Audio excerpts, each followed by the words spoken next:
You know who I feel real bad for is Indians. Everybody feels bad for Indians. They get dogged openly because everybody thinks they're dead. These motherfuckers are not all dead, all right? With my own eyes, I've seen a gathering of 1,500 Native Americans. They were all gathered in one place. The place is called Walmart in New Mexico. There's Indians everywhere. I'd never seen Indians before. I wasn't even sure if they were Indians. It's fucked up, but I asked one of them. It's not nice, but I seen him in the sports section looking at bows and arrows. I had to say something, excuse me. I don't mean to be rude. Are you an Indian? And he was cool. Yes. Yes, I'm Indian. Still didn't believe him. I had to test him to be sure. This is fucked up. But I had a gum wrapper in my pocket, so I balled that shit up and I threw it on the floor. And a single tear came out his eye. I said, oh shit. I had so many questions. So what tribe are you from? I am a Navajo. I said, word. I studied you in social studies. You're a hunter-gatherer, correct? He said, I guess so. That's what you wish to call it. I said, why? What do you call it? He said, I am an alcoholic.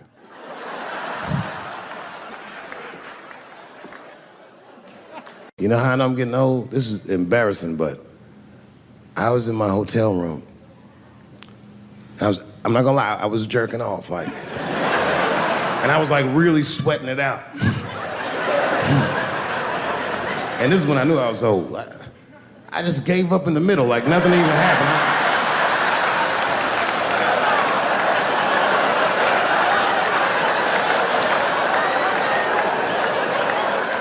I don't like looking at my dick anymore. My dick looks distinguished. It's old, an old looking dick. It's got salt and pepper hair all around it.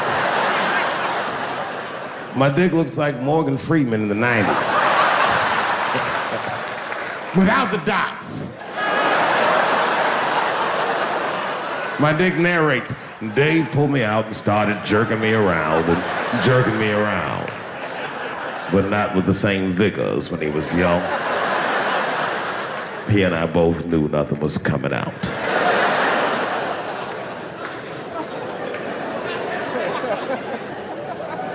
I see my age in my children. I came home from the road, this is not long ago. I've been gone for, if you can picture, I was gone for weeks and weeks. And when I came back, nobody was home.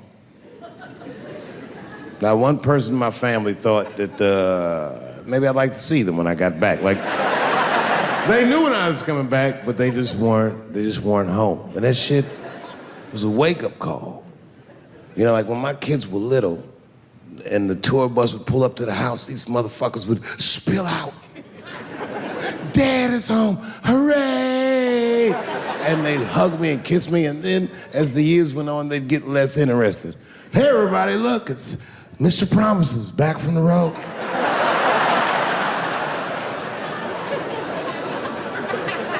But an empty house, that's some cold shit.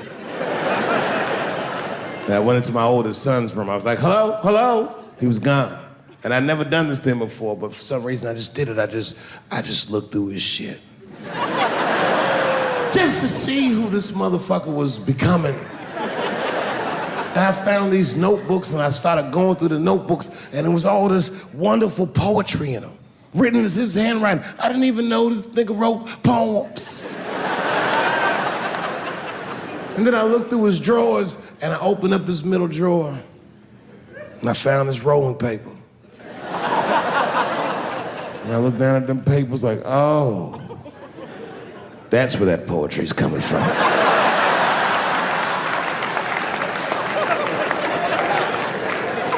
And that shit broke my heart. I mean, I smoked weed, but I mourned my son's innocence. And I cried a little bit. And I took his papers upstairs to my room.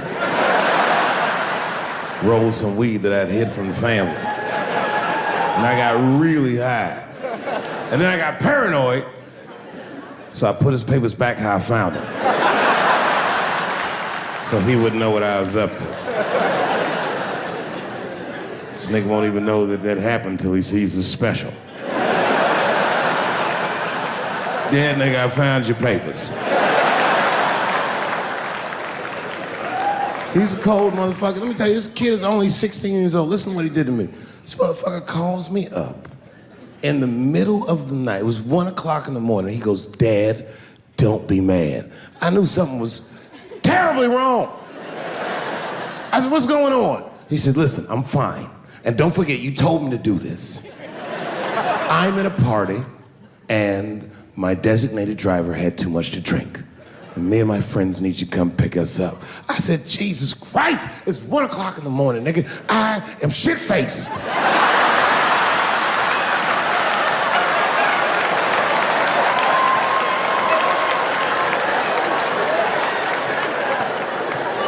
But I figured, fuck, it's better me than some kid. I might as well roll the dice and go pick my nigga up. I said, all right, I'm coming to get you. Just give me the address and I'll be right there. And then he gave me the address and I was shocked. I said, son, you are not gonna believe this, but I'm at the same party, nigga.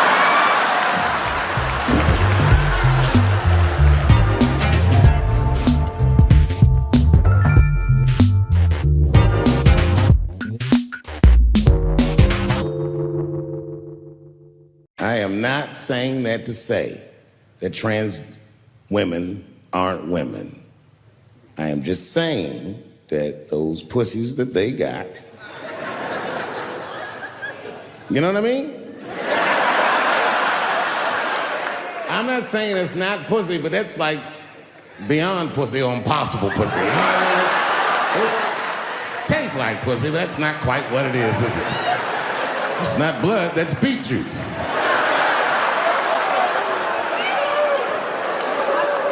You gotta make life interesting like that, because the shit is flimsy. Life is flimsy. You think you're gonna live forever, you ain't not gonna live forever.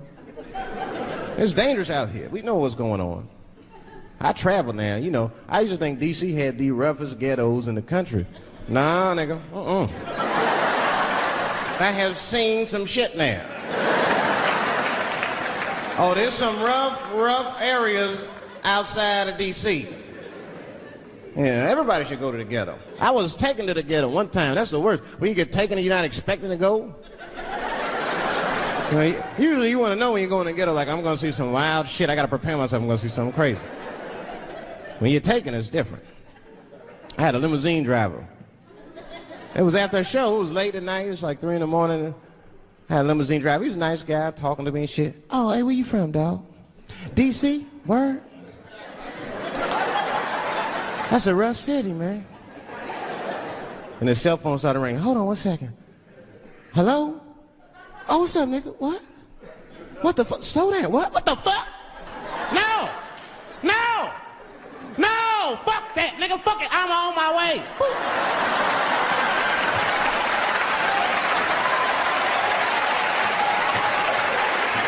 Hey. I gotta make a stop real quick.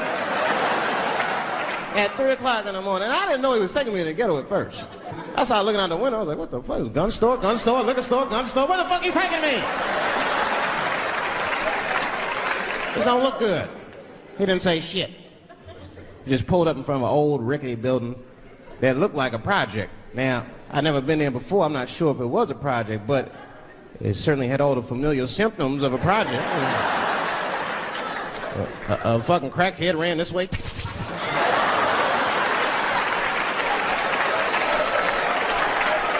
And then another one jumped out of a tree and shit. The driver said, I'll be right back. And left me. Took the keys with him and just left me. At 3 o'clock in the morning, in front of a project, in a fucking limousine. This was not good. I was like, man, I gotta look around and see if I can see some landmarks and figure out where I'm at. Might have to escape on foot. Now, this is when I knew I was in a bad neighborhood. You only see this in the worst neighborhoods. Remember, it's 3 o'clock in the morning. It's 3 o'clock in the morning. I look out the window. There was a fucking baby standing on a corner. Look at this. And the baby didn't even look scared. He was just standing there.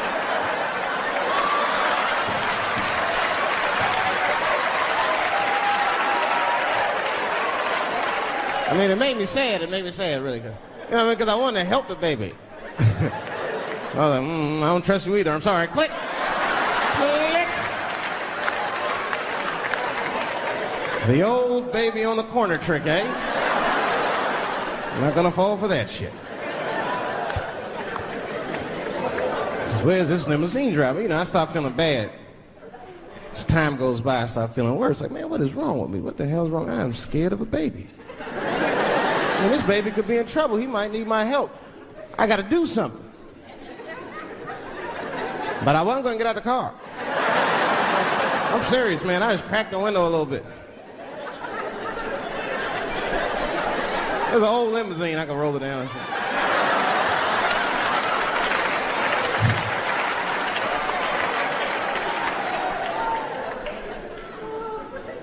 Hey, baby. Baby, go home, man. It's 3 o'clock in the morning. What the fuck are you doing up?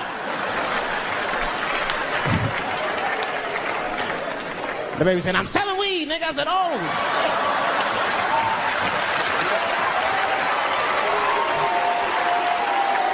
I wasn't expecting that. I'm sorry, I had to buy 2 bags from him to calm my nerves. Let me get two corners. Got back in the car and rolled me a joint, man. So, that shit was scary, man. Every once in a while, like a crackhead would come up to the car and look in the window. It was like Jurassic Park and shit. He'd be looking on the car. Hey, get out of here, cracky. That baby was still standing there, man. That's what then I started feeling bad again. Yeah, weed make you feel guilty sometimes, you know. Man, what is wrong with me, man? I have just bought weed from an infant. I can't condone this kind of behavior. What am I thinking? I can't let the fear ruin my morals. Gotta do something.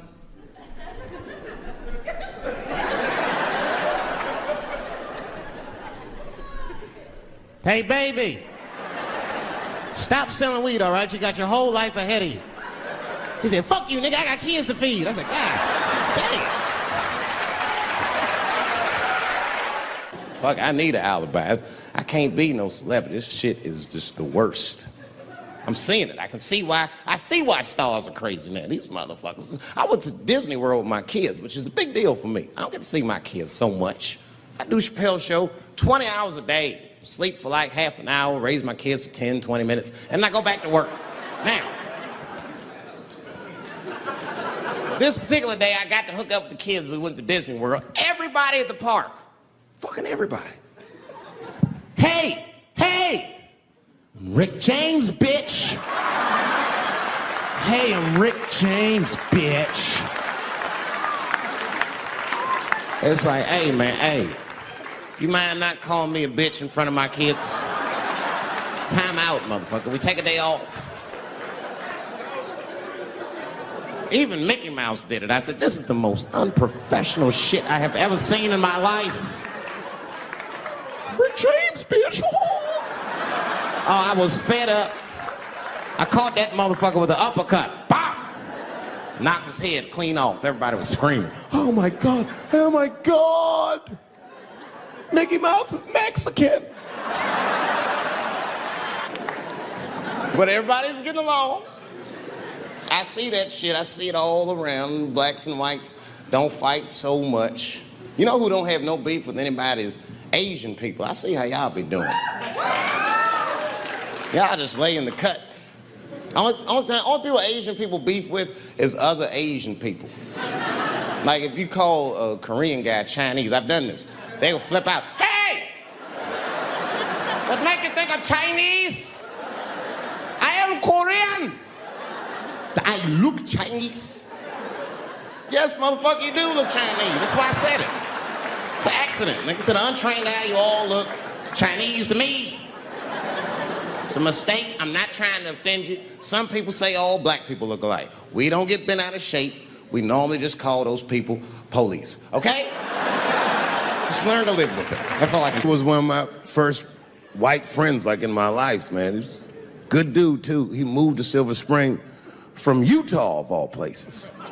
I guess his family was affiliated with that Mormon church they got down there, and me and him used to hang out. And one day I was at his house, we were just hanging out, and Timmy says, Dave, why don't you stay for dinner tonight? I said, oh, man, I'd love to, but I can't. If I'm not home before dark, my mother will kill me. That was a lie. My mother had several jobs. I hadn't seen her in like 3 or 4 days. And the only reason I lied to Timmy was because at that point in my life, it was my experience that white dinner wasn't delicious.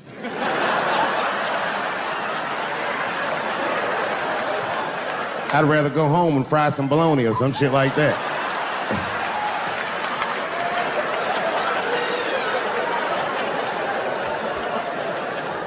But then old Timmy threw me a curveball I wasn't expecting. He said, well, it's too bad you can't stay, Dave, because Mom made stovetop stuffing. I said, what the fuck, stovetop? Well, hold on, nigga, let me make some phone calls real quick. I had seen that commercial so many times, I had dreamt of getting my hands on some of that stovetop stuffing. And finally, I met a motherfucker that actually had a box of stovetop in the house. I couldn't miss this opportunity, so I pretended to call my mother. And then I came back and I said, Timmy, you're not gonna believe this great news. Mom said I can stay. And he said, fantastic. He said, why don't you come with me and we'll help set the table and then we can say the blessing. I had no interest in setting this motherfucker's table or saying these crazy ass Mormon prayers. I just wanted that goddamn stuffing. So I told Timmy, I said, you know what, I'd love to help, but let me go wash my hands first. My plan was simple. Wash my hands slowly, and by the time I'm done, the table will be set, the blessing will be said, and all that there will be left to do is eat. Went to the bathroom. I washed my hands very slowly. I must have been in there for about 10 minutes. And suddenly, one of his mothers came to the door.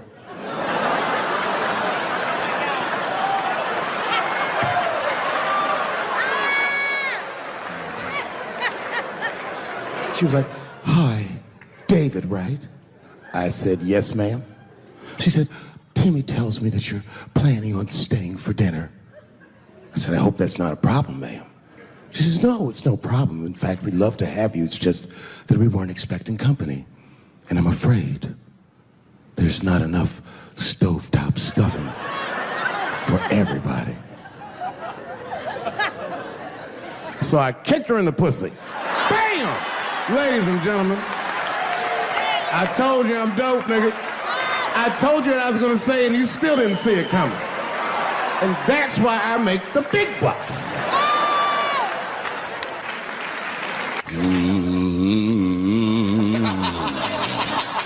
You know, that's just my grandmother used to sing that when she cleaning up.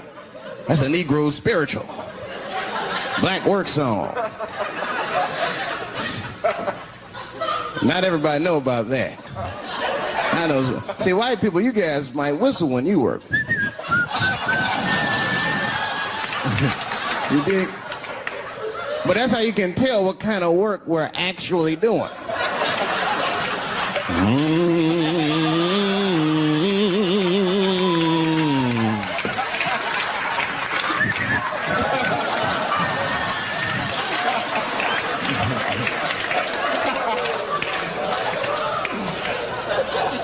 I study that kind of I do anything that has to do with race. I read a little here, see a little there, and I travel. That's always good. Traveling has made me a racism connoisseur, if you will. You know, it's different from region to region. Anyone ever been down south? So you guys know what I'm talking about. Now the racism down there is just, it's perfect. It's due to a perfection. It's comfortable, it's out in the open. There are no secrets in Mississippi. Everybody knows the deal. Morning, nigger. Morning, sir.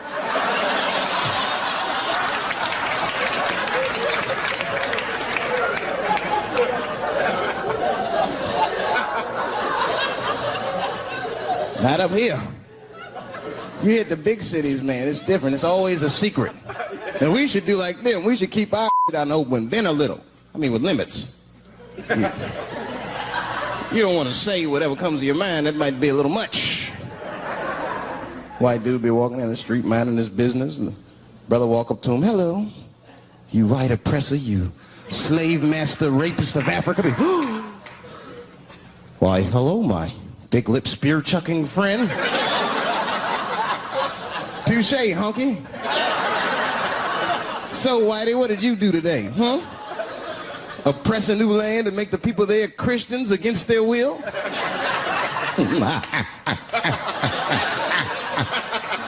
What did you do, fellow? Burn those big black lips on a crack pipe as you miss your job interview? Easy, Whitey, you're cutting deep. All this chit-chat has got me thirsty. If you will excuse me for a moment, I'm gonna go to the Korean store and get something to drink. Ching-a-ling. Hello. You slanted-eyed, ruining the economy in our neighborhood by opening stores and taking the money out the community. Chink. Wow. Good afternoon, you browse around but never buy anything. Suspicious looking nigga. After a while, that might be too much.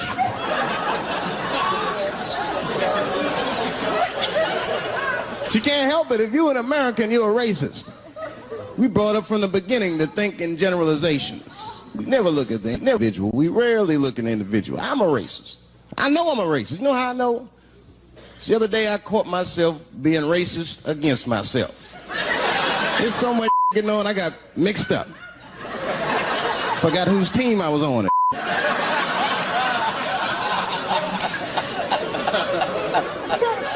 One time I was reading the paper, man, this story came on about this guy was suing a department store because they wouldn't let him play Santa Claus, you know, because he's black. And I was actually like relieved when the department store beat him. That's bad. But I wasn't ready for that. I wasn't ready for the idea of a black Santa Claus, man. That would suck. So we wouldn't get our presents till the 28th, 29th. Sorry I'm late, kids.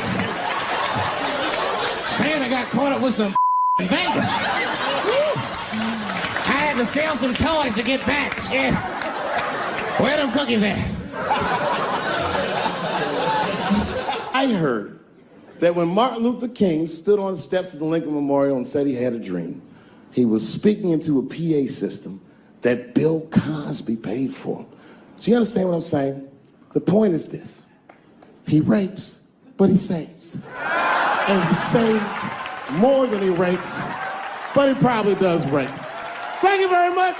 Good night. My wife's friend, Stuart, told me that. My wife has a lot of gay friends. Stuart's their leader.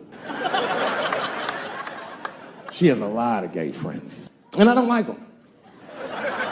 Not because they're gay, I'm just judging them on the merits of their character. They're just not nice dudes. They're rude house guests. They're sitting on my couch, giggling with my wife, eating my mother macaroons. And I come in, they act like the party's over. Hey, Stuart, what's going on? This guy talks to me the way a cat would speak if a cat could talk. Hi, David. He always wants to have some kind of gay political argument. The last one was about a petition in federal court to take the words husband and wife out of the law. I said, well, why would you want those words out the law? He said, because it discriminates against same-sex couples. I was like, niggas, please save me the semantics. Just trust me, take your chips and get the fuck out of the casino. You're about to crap out. Go outside, talk that over amongst yourselves, and whichever one of you is gayer, that's the wife. I've never seen somebody in the office so high with the most just basic fucking solutions. We should not let any more Muslims in the country till we can figure out what's going on. Did he just say, figure out what's going on? Who doesn't know how to do basic math? Let's count it out. There's been 17 mass shootings in the United States. 4 of them were done by Muslims. None of those 4 Muslims were from any of the 7 countries in your stupid ass original band. The other 13 shootings were done by the Tiki Torch whites. And you don't see me trying to ban white people from the show to keep the rest of the audience safe. It's a fucking terrible idea because it's mean and it's racist. And most importantly, if there were no white people here tonight, I might leave this bitch with $1,800. This man needs to realize that we all need each other. And that's why we will never, ever be able to beat China. Because everybody in America is racist, and everybody in China is Chinese. This guy, R. Kelly, got another sex tape out now. This guy makes more sex tapes than he does music. He's like the DJ Khaled of sex tapes. Another one. Like, damn. The new one's so bad that they didn't even show it. 16 times the girl's age was mentioned. Isn't that crazy? This motherfucker is an idiot. He was fucking her like, yeah, this is the best 14-year-old pussy I've ever had in my life. And she was like, you like this 14-year-old pussy? He's like, oh, yeah, I love this 14. I'm like, man, you need to shut the fuck up. You got to give your lawyer something to work with. You're supposed to be on the tape like, this is the best 36-year-old pussy I've ever had in my life. And then your lawyer gonna be like, Your Honor, clearly my client thought that this woman was 36, as he mentioned some 16 times in the tape. They gonna know you lying, though. You know what I mean? Everybody knows no such thing as good 36-year-old pussy. It is wild, bro. Where you from, man? Where you from? New York. You from, what, Manhattan? You are from Brooklyn, aren't you? You look like you can rob somebody with a hammer.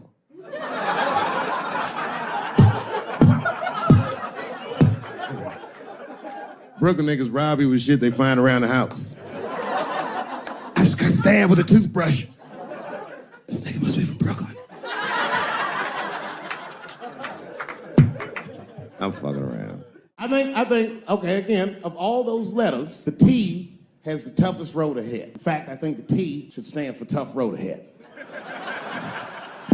They've got the longest mental gap to bridge. That's all I'm saying. Because, you know, whenever I see one of them T's on the street, I don't mind them, but I'll be like, man, I miss Bruce. I'm sorry, guys. I'm 42. I remember Bruce Jenner. Before the Kardashians, before all that, this motherfucker was a white American superhero. It was amazing. He was beating Africans at track and field. We'd never seen anything like it. He was on my cereal box growing up. You know how much of that cereal I ate, nigga? I didn't know he was gonna do that. I knew before you guys knew. I heard things on the street in Hollywood. You know, you just be out, see people. Hey, what's up, Kanye? Why the long face?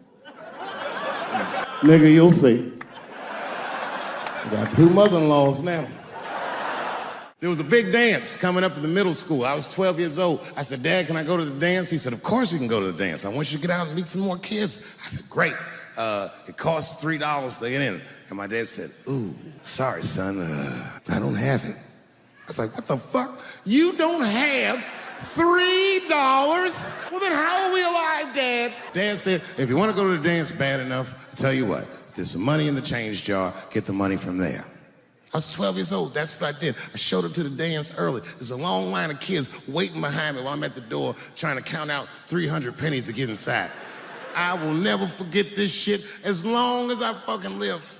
Oh, man, you know, if you've been poor, you know what that feels like. You ashamed all the time. Feels like it's your fault. And all them kids was laughing, ha, ha, ha. Look how poor Dave Chappelle is. Like, when I think back at it, that's really the only time in my life that I ever thought to myself, I should kill everybody at school.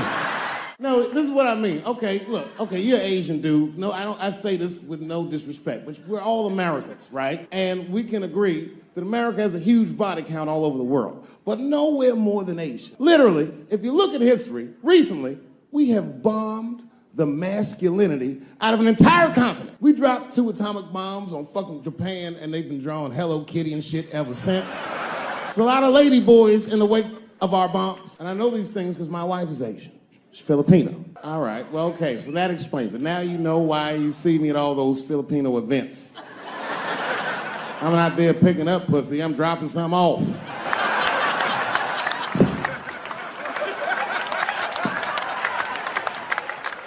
I take my wife to all that shit. I took my wife to see Pacquiao fight Mayweather. We sat ringside, okay? That was a quiet car ride home. That's what that was. That's my problem. I can't handle pressure. Sometimes pressure make me talk different. I'm serious. You ever have like that social pressure? You ever talk to somebody who's fake and they make you fake? Like, they come and be like, hey, how you doing? You're like, fine, how are you? And you're like, I don't even talk like that. I get sick of that shit. I do, it just makes me sick. Sometimes I'll talk crazy just to make myself feel better. You ever do that? Just start talking like crazy. Like, you ever hear this voice? Man. That's how bad guys used to talk in the 40s. In the old days. See, I talk like that. Not all the time, but if somebody put the pressure on me, fuck it, I gotta cut loose. If the police pull me over, I'll talk crazy. Son, do you know why we pulled you over? Nah, because I'm black, see? That's right. Nah. It's not illegal to talk like that. How do they know I don't talk like that every day? Stop talking like that. Stop talking like white copper. Nah. I see my age in my children. I came home from the road. This is not long ago. I've been gone for, if you can picture, I was gone for weeks and weeks. And when I came back, nobody was home. Now, one person in my family thought that maybe I'd like to see them when I got back. Like, they knew when I was coming back, but they just weren't home. And that shit was a wake-up call. But an empty house, that's some cold shit. And I went into my oldest son's room. I was like, hello, hello. He was gone. And I'd never done this to him before, but for some reason I just did it. I just looked through his shit. Just to see who this motherfucker was becoming. And I found these notebooks and I started going through the notebooks and it was all this wonderful poetry in them. And then I looked through his drawers and I opened up his middle drawer and I found this rolling paper. And I looked down at them papers like, oh, that's where that poetry's coming from. I'm doing a show somewhere and I'm on stage and I was a little drunk, you know. I figured to be safe because, you know, everybody's phones are locked up.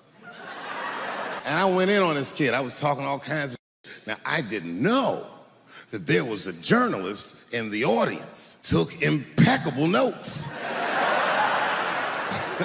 He told everybody everything I said. He was even putting the jokes in the headline. The headline said, Dave Chappelle says he wants to smash a dollhouse over Juicy Smouillet's head. And I thought for sure when I read that headline, I said, well, that's it for me. I'm canceled. Lucky for me, that very same day, the Chicago police caught the motherfucker that actually did it. And hilariously, they were both Nigerian. Not only were they not white, they were very, very black. They were Nigerian, which is the funniest shit. The whole story is funny. Gay people have a hard time doing that recently. Here we go. Here comes the deep water. No, recently I've noticed that. I noticed it with that Manny Pacquiao controversy. Yeah, no, it was now in the gay community's defense, Manny Pacquiao said some outlandish shit about gay people. Very, very not nice things that I won't repeat, but there was biblical verses and some analogies to animals. Wasn't a good look. Nike took his shoes immediately, which I thought was a little harsh. A little harsh. You know what I mean? Because he's, just because he's Asian. You know what I mean? Fuck you gonna take shoes off Asian dude to appease a gay dude. You know what I mean? No? You don't know what I mean. But Asian people kind of know what I mean. No? No Asians in the front? No? No, this is what I mean. Okay, look. Okay, you're an Asian dude. No, I say this with no disrespect. But we're all Americans, right? And we can agree that America has a huge body count all over the world, but nowhere more than Asia. Literally, if you look at history, recently, we have bombed the masculinity out of an entire continent. We dropped 2 atomic bombs on fucking Japan, and they've been drawing Hello Kitty and shit ever since. There's a lot of lady boys in the wake of our bombs. And I know these things because my wife is Asian. She's Filipino. All right, well, okay, so that explains it. Now you know why you see me at all those Filipino events. I'm out there picking up pussy, I'm dropping some off.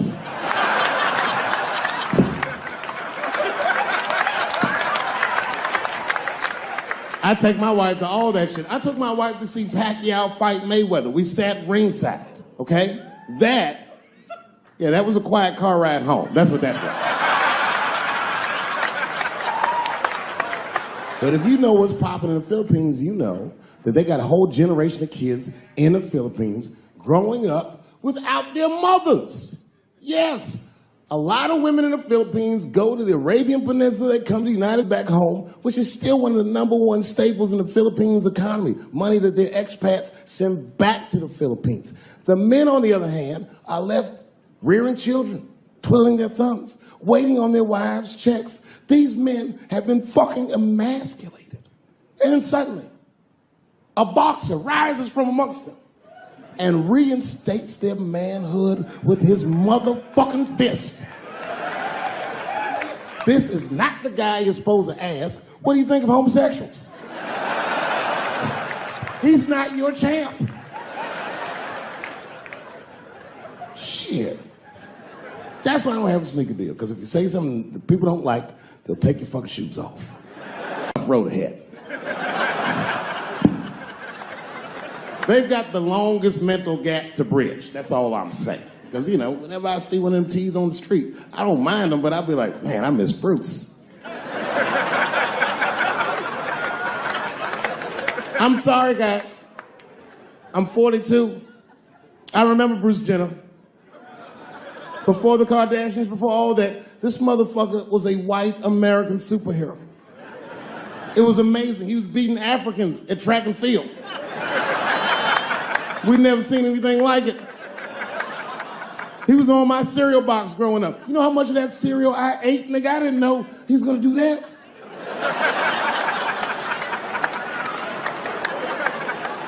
I knew before you guys knew. I heard things on the street in Hollywood. You know, you just be out, see people. Hey, what's up, Kanye? Why the long face? Nigga, you'll see. Got 2 mother-in-laws now. And when I heard he was gonna do it, I was scared.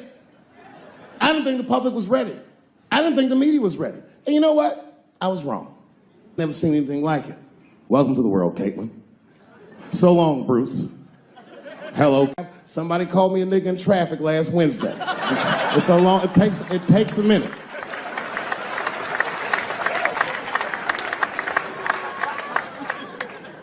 My wife's friend, Stuart, told me that. My wife has a lot of gay friends. Stuart's their leader. She has a lot of gay friends. And I don't like them.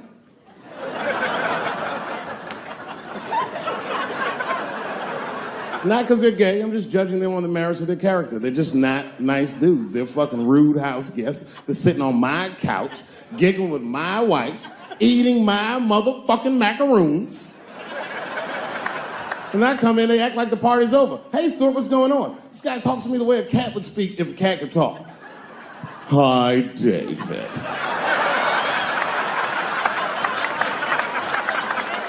Stuart, what's all the beef, man? What's going on? He always wants to have some kind of gay political argument. The last one was about a petition in federal court to take the words husband and wife out of the law. I said, well, why would you want those words out the law? He said, because it discriminates against same-sex couples. I was like, niggas, please save me the semantics. Just trust me, take your chips and get the fuck out of the casino. You're about to side, talk that over amongst yourselves, and whichever one of you is gayer, that's the wife.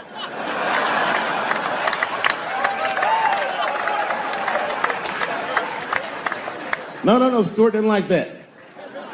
Stuart educates me about this movement, you know what I mean? I didn't even know shit about it. He told me it's called LBGTQ.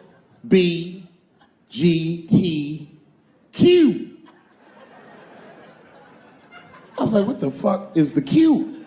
Does that even make sense, Q? Turns out Q is like the vowels. That shit is sometimes Y. It's for gay dudes that don't really know they're gay. You know what I mean? Like prison fags who are like, well, I'm not gay, nigga. I'm just sucking these dicks to pass the time. I'm not G, I'm Q. Ugh.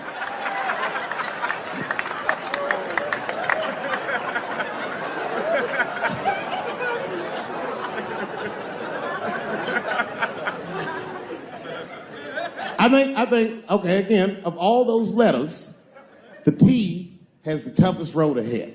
In fact, I think the T should stand for tough. If Martin Luther King had a sneaker deal, we'd still be on the back of the bus. They always true, the Nike exec come up, hi, Martin, we need you to tone down the talk of civil rights and blacks being humans. It's upsetting our southern distributors. But I don't understand. I thought that's why I had a sneaker deal in the first place. Not quite. Really, it's a walking shoe, and we like the marching, but try to understand. Fuck that shit. You know, I get it, though. I understand why gay people are mad, and I empathize. You know what? I'm just telling you, this is a black dude. I support your movement, but if you want to take some advice from a Negro, pace yourself. These things take a while. Just because they passed the law doesn't mean they're going to like you. Brown versus Board of Education was in 1955. I was shocked. Is this happening? Wait a minute. Is this a time in American history when an American can make a decision for themselves, and even though other Americans don't understand it, they'll support it and let this person live a happy life? Is this what's happening? If it is, then good for America. That's Dave Chappelle, the American. Although Dave Chappelle, the black American, he was a little jealous. I was like, how the fuck are transgender people beating black people in the discrimination Olympics? If the police shot half as many transgenders as they did niggas last year, it'd be a fucking war in LA. I know black dudes in Brooklyn, hard street motherfuckers that wear high heels just to feel safe.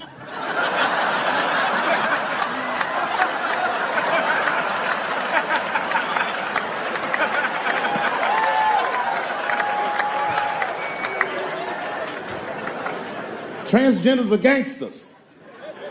I used to do business with a transgender in Hollywood.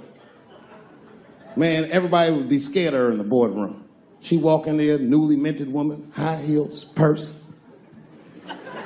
Shit.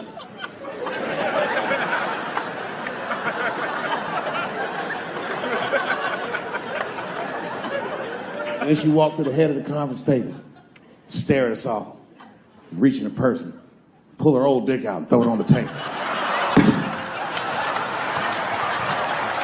Let's talk business, gentlemen. Ah!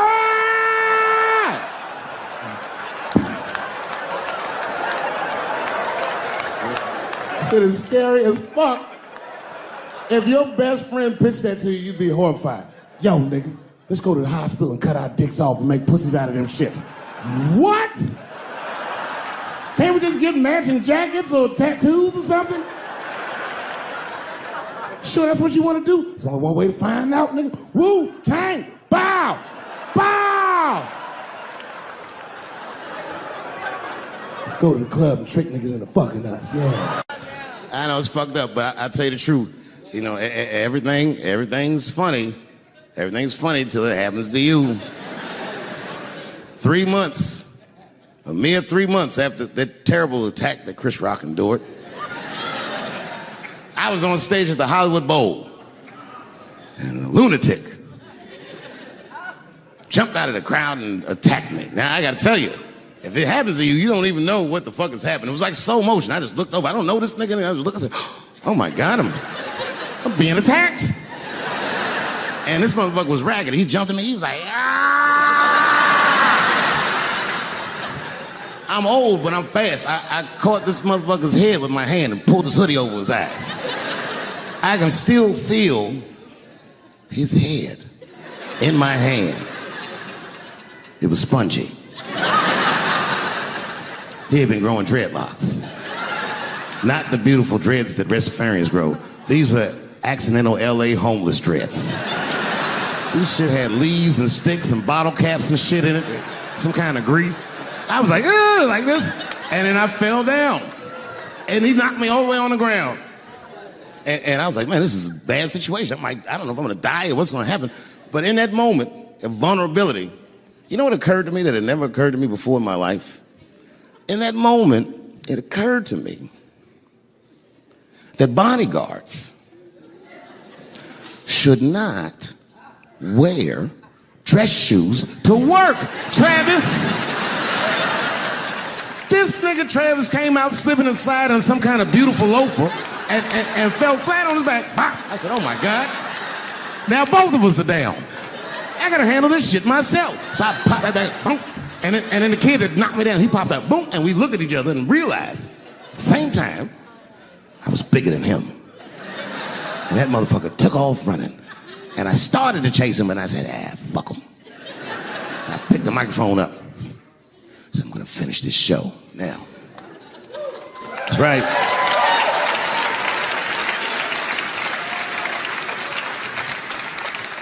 For 3 months before that, I'd been making fun of Chris Rock. And people would ask me all the time. They'd say, Dave, what would you do if you were Chris Rock and Will Smith slapped you in the face? And to this day, the answer is the same. Well, I don't know what I would have done. I've never been in a situation that extreme. But I do know now what Will Smith would not have done. And that is enjoy the rest of his evening. Man, listen. We gave that kid a good while. We was whooping his ass. Not we, I mean, I was on stage trying to think of a joke to tell, but they was beating this nigga up right behind me. Everybody could see it. Everybody could see it. And I'm sitting up there trying to think of what to say. And I'm tongue-tied. Me, of all people, can't think of anything to say. Look at my karma. Just that moment. Of all the people in the world, Chris Rock walks from backstage, walks up to me in front of 20,000 people, grabs the mic out of my hands and looks at the crowd and goes, was that Will Smith? Man, motherfuckers fell out of their chairs laughing. I was standing there looking stupid. I was fucking furious because I'm thinking in my mind, nigga, this is my attack. You got attacked 3 months ago. Now you have jokes. So I snatched the mic back from Chris and tried to get one off, but my shit did not go good at all. I didn't know what to say. I was just like, it was a trans man. And the crowd was like, boo. It's LA, we like trans people, boo. I know, it felt so bad. I felt so bad. But I know why I did it. You'd have to be there to understand, but man, when that guy tackled me, it was like it's like a movie or something. You gotta picture this. Picture a famous person you like. Every famous person you could imagine was at that show. It was like the biggest night that Hollywood had ever seen. And when that guy tackled me, he cleared the bleachers. I had to watch the tape afterwards to know this happened, but as soon as he tackled me, Jamie Foxx was the first motherfucker that jumped out of the crowd. He was wearing a white cowboy hat like he knew this shit was gonna happen to him. Never seen this nigga in a cowboy hat before. And Jamie started chasing that motherfucker around like any given Sunday. And that kid was fast as shit, was juking and shaking, and he broke Jamie's ankles, and he just kept running.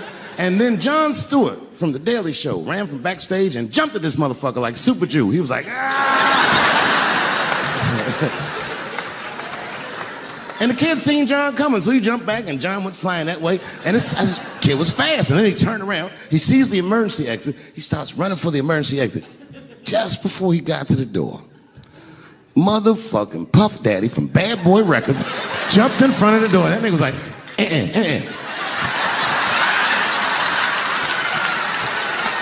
Boy, Puffy got that motherfucker. And then every celebrity just ran out because every celebrity saw themselves in me, and they just started beating the fuck out of that kid. And I know Chris was backstage looking like, nobody helped me.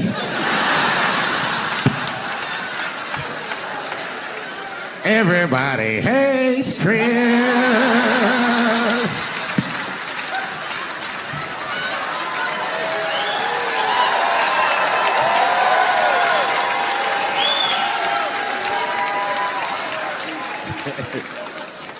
look, it was way more intense than what you guys might have read. I don't know what you read, but the kid, while we was beating on him, reached in his waistband, pulled out a 22 caliber pistol. That shit was mayhem. Everybody started screaming, oh my God, he's got a gun. He's got a gun. And then I got scared. I was in the back, but I was scared. Because I knew that everybody that was with me was armed. Yes, if they had shot and killed this kid on stage at the Hollywood Bowl, like I pay you to do, Travis,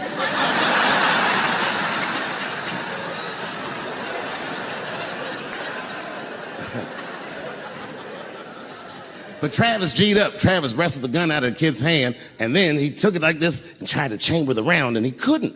So he pulled the trigger, and it wasn't a gun. A knife blade popped out of the front.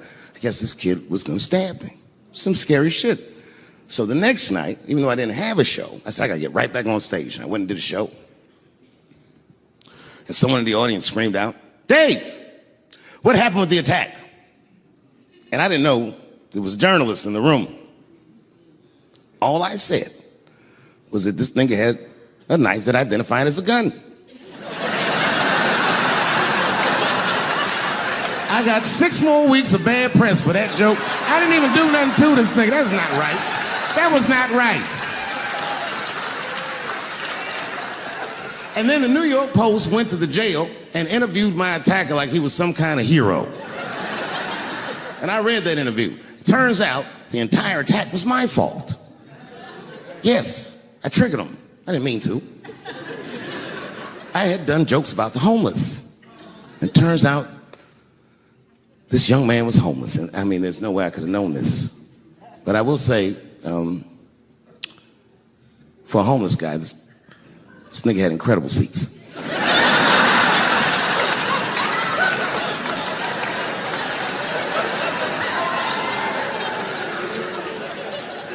Oh, and they said I triggered him because I had done LBGTQ jokes, and it turns out this fella was a bee. That was the headline of the article. It said, Dave Chappelle's alleged attacker is bisexual. I said, alleged attacker? This motherfucker definitely attacked me. I'll show you the tape. He's allegedly bisexual. I'm gonna need to see him suck somebody's dick before I believe the rest of this article.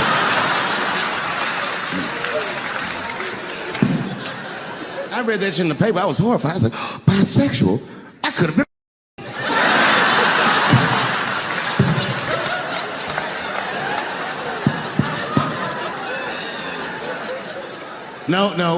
No, you know what though? It's not funny because after all that madness ensued, I went to the hotel room.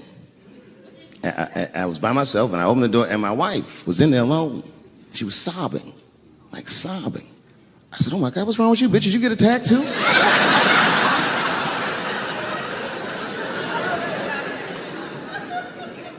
And she's crying. She said, oh my God, David. She said, if you had died tonight,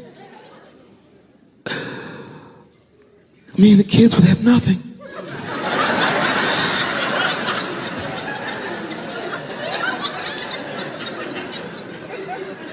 Then I knew it was serious. So I sat down on the bed next to her. And I reached in my pocket, I pulled some keys out that she'd never seen before. She said, what are those keys? And I gently placed them in her hands. I said, sweetheart, those are the keys to my safe deposit box. God forbid anything ever happen to me. But if it does, don't even worry about it. You and the kids have everything you need in that box. I've already taken care of it. And she was looking at them keys, and I could see her mind realize what we were actually talking about. And then she just started crying harder. And to be honest with you, that made me cry a little bit too. And we hugged each other real tight.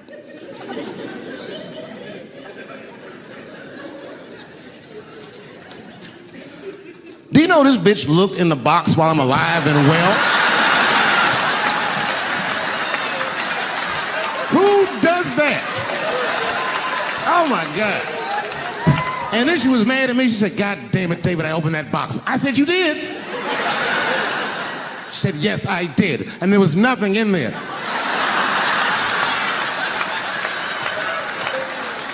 I said, nothing? Oh. She said, nothing except your stupid joke book. I said, whoosh. I said, well, sweetie, look. If you tell those jokes exactly how they're written, you and the kids should be fine. They're really good jokes.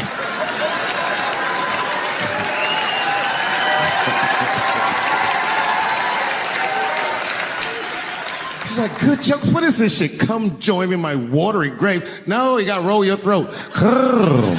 Join me in my watery grave.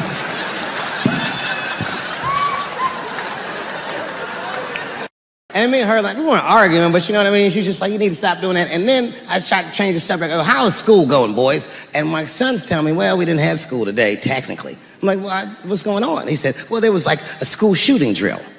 I never heard of this. You know what this is? They have drills that they make kids do where they practice what to do if somebody comes to shoot up their school. I'd never heard that before. I was like, what the fuck?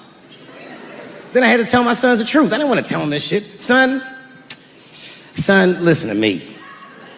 Fuck that drill. Somebody comes to your school and wants to shoot it up, I'm just gonna be honest with you. You probably gonna get shot, nigga. I'm just being real. You got a famous dad. I talk a lot of shit. They're gonna be gunning for you, little buddy. Just stay low and run in a zigzag pattern and don't try to save anybody, son. Do you understand me?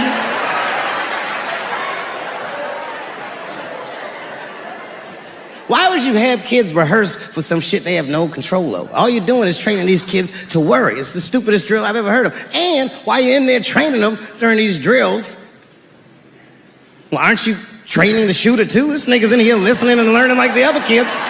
Sit in the back. Where are we supposed to meet?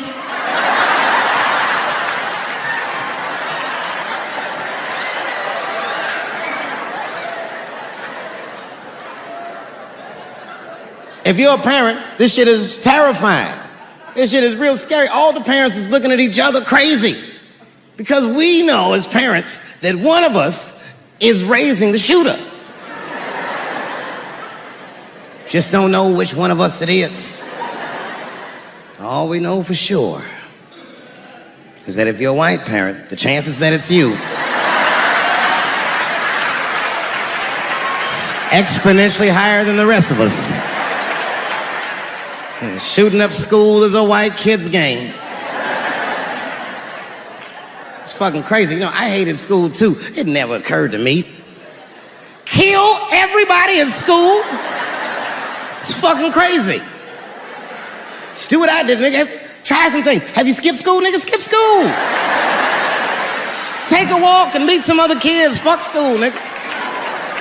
Try drugs. Have you tried drugs out, nigga? That might...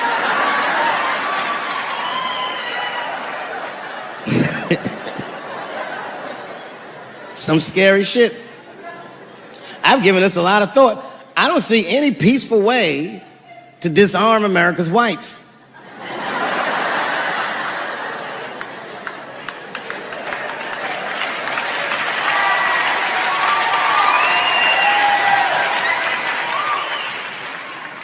There's only one thing that's going to save this country from itself. Same thing that always saves this country from itself. And that is African Americans. Right. And I know the question that a lot of y'all have in your minds is, should we do it? Yeah, fuck yeah, we should do it. Listen, no matter what they say or how they make you feel, remember, this is your country too.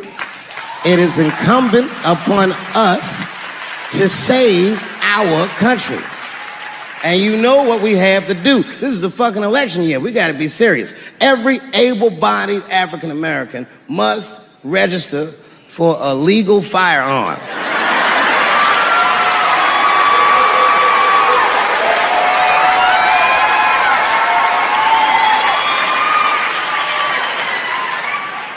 That's the only way they'll change the law.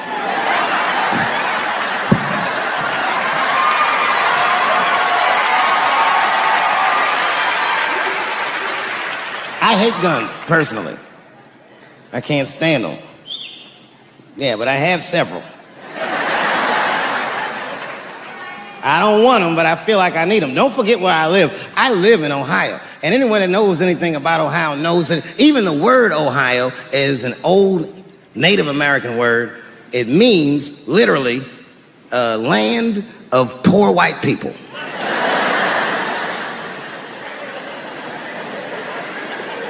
And I don't know what's going on down here, but in my experience, poor white people love, and I mean they fucking love, heroin. They can't seem to get enough of it. I didn't even know what I was looking at first. I was just driving like, why are all these white people so sleepy out here? These things.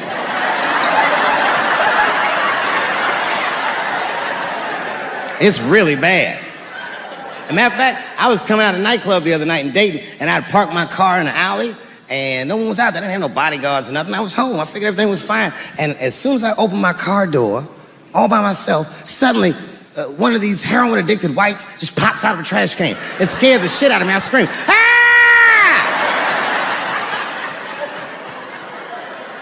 And then I realized it was a woman. She was fucked up. She's like, "Hey, man. Hey, man, relax, okay? I'm sick, all right? I need some drugs, man. Please, I'll suck your dick for $5, man." I was like, ugh. 2.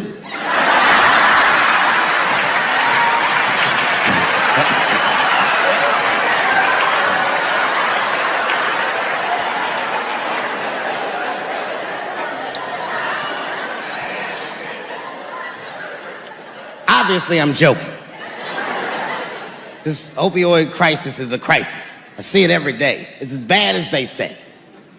It's ruining lives. It's destroying families. Sadly, you know what it reminds me of, seeing it? It reminds me of us. These white folks look exactly like us during the crack epidemic. You know, it's really crazy to see. And all this shit they talk about on the news about how divided the nation is, I don't believe it. I feel like nowadays we're getting a real good look at each other. It's wild because I even have insight into how the white community must have felt watching the black community go through the scourge of crack. Because I don't care either. Hang in there, whites.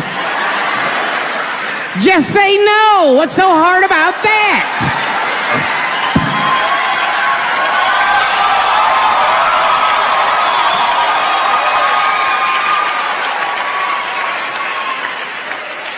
Remember when y'all said that to us? But it's okay. There's no grudges. Now you finally got it right. Once it started happening to your kids, you realize it's a health crisis. These people are sick. They are not criminals. They are sick.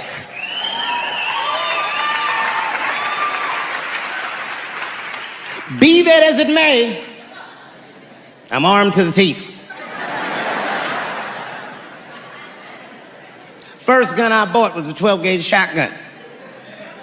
I didn't want the gun. Remember, though, I'd moved to a farm, and I was sitting there on the porch, and I see a white dude walking across my property, entitled, like he's supposed to be there. He had a rifle over his shoulder, too. Ain't that a bitch? I said, what the fuck is this guy doing on my property? I was mad as shit, but I was unarmed. So I ended up just waving to this motherfucker like a bitch. I was just like...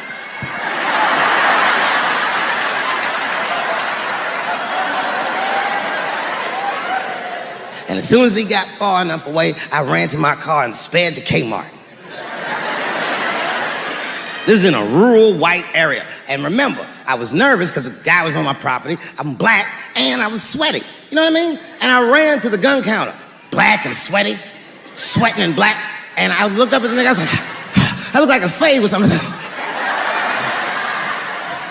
I said, I need a gun immediately, like that, just like that.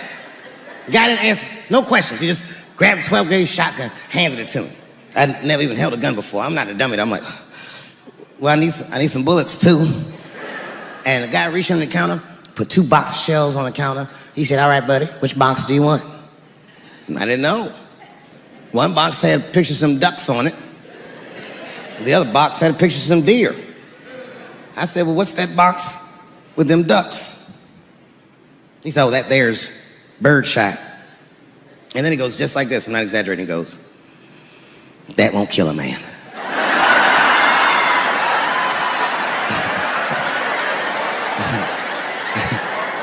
He said, it'll just pepper him up nicely. I said, what the fuck? Pepper? You know what it means to pepper a motherfucker up? It means that when the shell explodes, hot BBs will shoot out of the barrel of the gun, not killing a motherfucker, but penetrating their skin and shallow flesh. Boy, that's gotta hurt. Hot BBs? Ha, ha! Remember when Dick Cheney shot a motherfucker in the face and he lived? That was birdshot. I said, well, what's that box with the deer on it? He goes, oh, that there's buckshot. That'll put a hole in the goddamn truck if you wanted to. Dave Chappelle.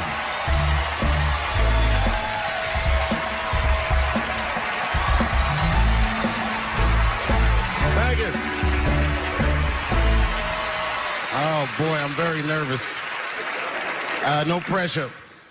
During the civil rights movement, I can't read what's on the teleprompter. Some about black America and white America. There's black Americans and there's white Americans. We're all one America. So if you don't mind, this is not live, is it? I imagine whatever I say, you could just edit it out. Let's try it a few ways. Lou, are you in the booth? I am. All right, good.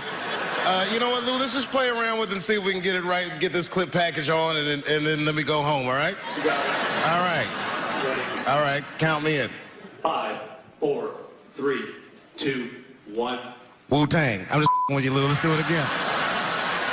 We're gonna do it again. We'll get it right. Here we go, Dave. 5, 4, 3, 2. You know, when I was a comedian starting out in Washington, D.C., right here in this city, 1988, I'll never forget this. It was a comedy club owner that banned profanity from his comedy club.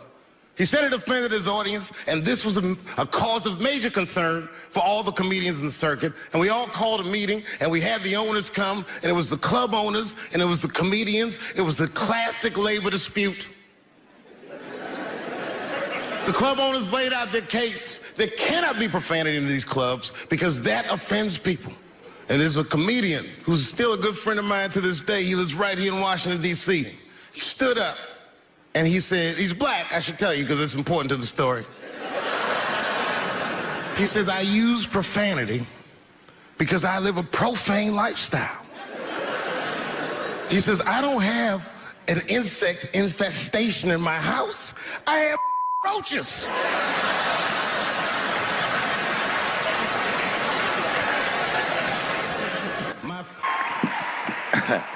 Man, I gotta tell you, when I was sitting here watching what all the other honorees have done with their lives, I started feeling like shit, like this is terrible.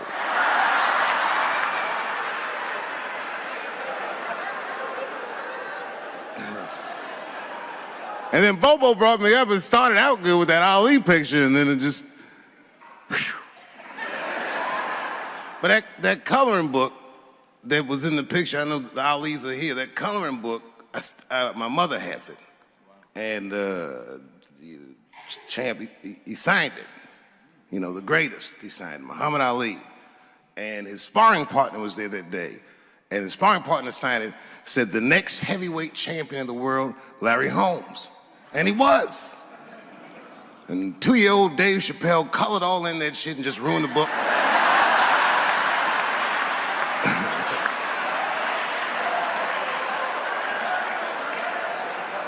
But I remember part of the book that I remember real vividly because I asked my mother about it when I was a kid. There's a part where there's a picture of Ali throwing his Olympic gold medal into the Ohio River. That's why it's so weird for me being here. You know, both my parents were very brilliant. My dad went to Brown in 1955. That's right. He told me at the time he was one of 3 black students. He said one of the guys got accused of a rape that he probably didn't commit. And the other guy killed himself, and Dad said, and I left. And see, that's what makes us Chappelle's great. We know when to quit.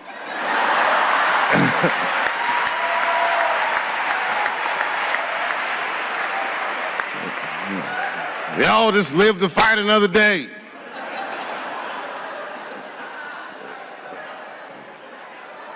I gotta say, I'm very honored to be here, and I'm very honored to be here with the other honorees. Really, I'm like very humbled by you all, the work that you do, and you all make me want to be better. All of you.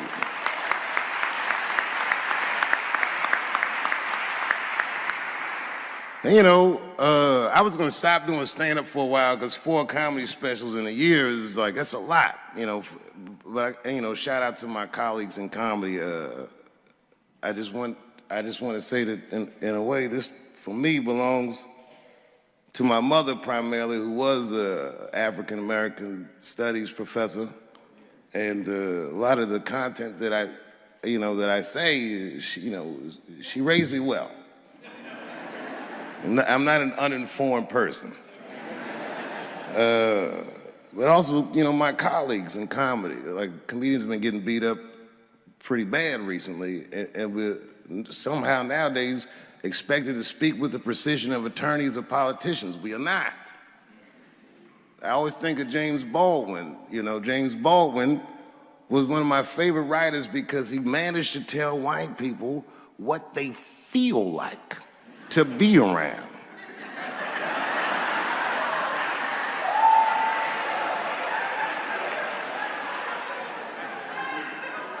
So I ain't gonna hang up my gloves yet. I think I got one more special in me. So to quote Baldwin, God gave Noah the rainbow sign. It's no more water, it's the fire next time. Thank you very much. Boy, comes as a complete surprise.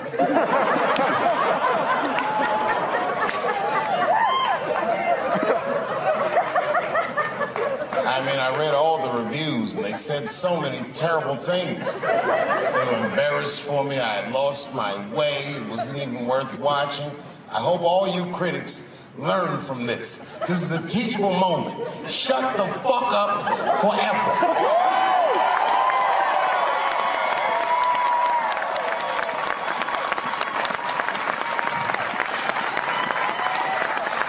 Two in a night. These aren't them. These are the ones I want for the other ones, motherfucker. I would like to thank my editor who was nominated. Unfortunately, he did not win, but I couldn't have been more honored to work with Jeff Urin.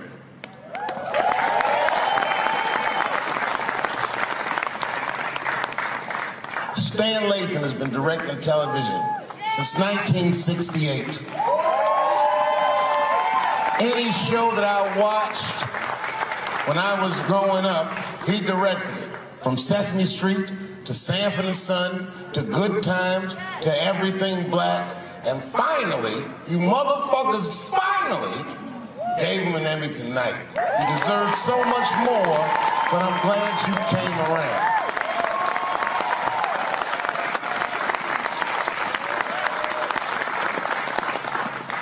I'd like to shout out all the other nominees tonight. Tiffany Haddish and Patton Oswalt and Hannah Gatsby and Brother Mulaney. You guys are an inspiration to me, and I'm honored to be nominated with you. I'm sorry that you didn't win tonight, but who gives a fuck anyway? It's a special night because comedy gets to be itself. It's all we've ever wanted. I hope the war is over. We good? And as always, I'd love to thank my wife, Elaine.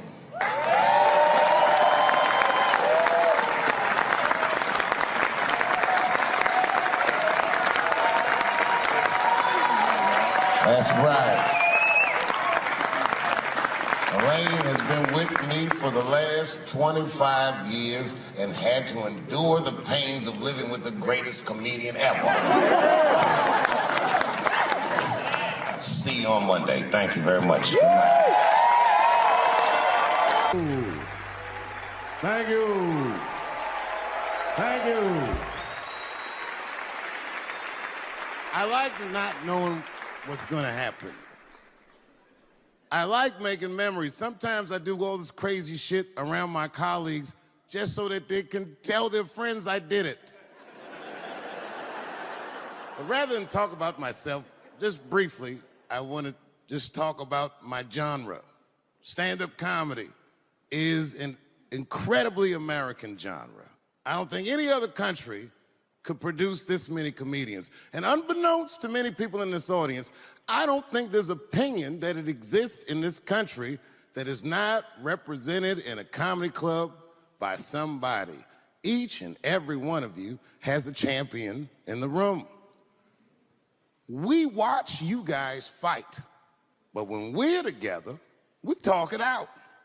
I know comics that are very racist, and I watch them on stage, and everyone's laughing, and I'm like, that motherfucker means that shit.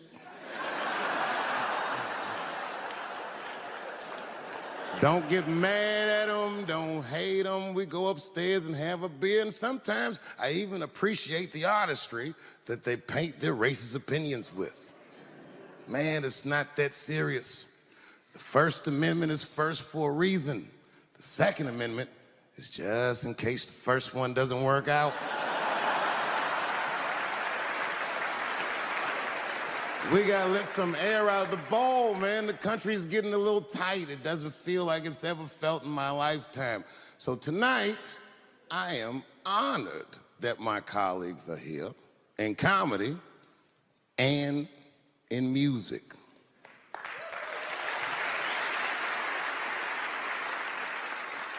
And I want everyone in America right now to look at me. Look at me smoking indoors.